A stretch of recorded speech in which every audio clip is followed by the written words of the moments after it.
চলচ্চিত্র উৎসবের ঘোষণা করলেন মুখ্যমন্ত্রী মমতা বন্দ্যোপাধ্যায়। বুধবার ধনধান্য অডিটোরিয়ামে উত্তম কুমার স্মরণ অনুষ্ঠান থেকে এবছর চলচ্চিত্র উৎসবের দিনক্ষণ ঘোষণা করেন তিনি। এবছর চলচ্চিত্র উৎসবের সূচনা হচ্ছে ৪ঠা ডিসেম্বর, সমাপ্তি হবে ১১ই ডিসেম্বর। এবছর চলচ্চিত্র উৎসব কমিটির সভাপতি করা হবে বিখ্যাত চিত্র পরিচালক গৌতম ঘোষকে এবং সহ-সভাপতি হচ্ছেন প্রসেনজিৎ চট্টোপাধ্যায়।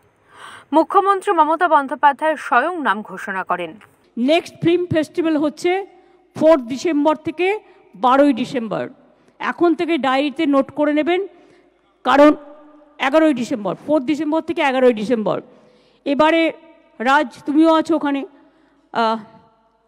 গৌতম ঘোষকে চেয়ারম্যান করালো প্রসেনজিৎ, তাই তো? এই না, তোমাদের সাথে কথা বলে করেছি আমি। আর প্রসেনজিৎ হচ্ছে কো চেয়ারম্যান এবং ওদের নেতৃত্বে একটা পুরো কমিটি ওরা নিজেরাই ঠিক করবে, করে ওরা ওদের কাজ শুরু করে দেবে, যাতে ফিল্ম ফেস্টিভ্যালটা খুব ভালো করে আমরা করতে পারি।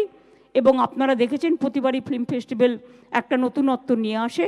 এর মধ্যে পুজোও আছে, পুজোর ক্লাবের মিটিংগুলো অলরেডি আমাদের হয়ে গেছে। উল্লেখ্য, এবার মহানায়ক সম্মান পুরস্কার তুলে দেওয়া হয়েছে নচিকেতা চক্রবর্তীকে। বাংলা চলচ্চিত্রের বিশেষ অবদানের জন্য পুরস্কৃত করা হয় প্রসেনজিৎ চট্টোপাধ্যায়কে। বর্ষসেরা চলচ্চিত্র সম্মান পেয়েছেন রুক্মিণী মিত্র, অম্বরীশ ভট্টাচার্য, শুভাশিস মুখোপাধ্যায়। ব্যুরো রিপোর্ট, ওঙ্কার বাংলা।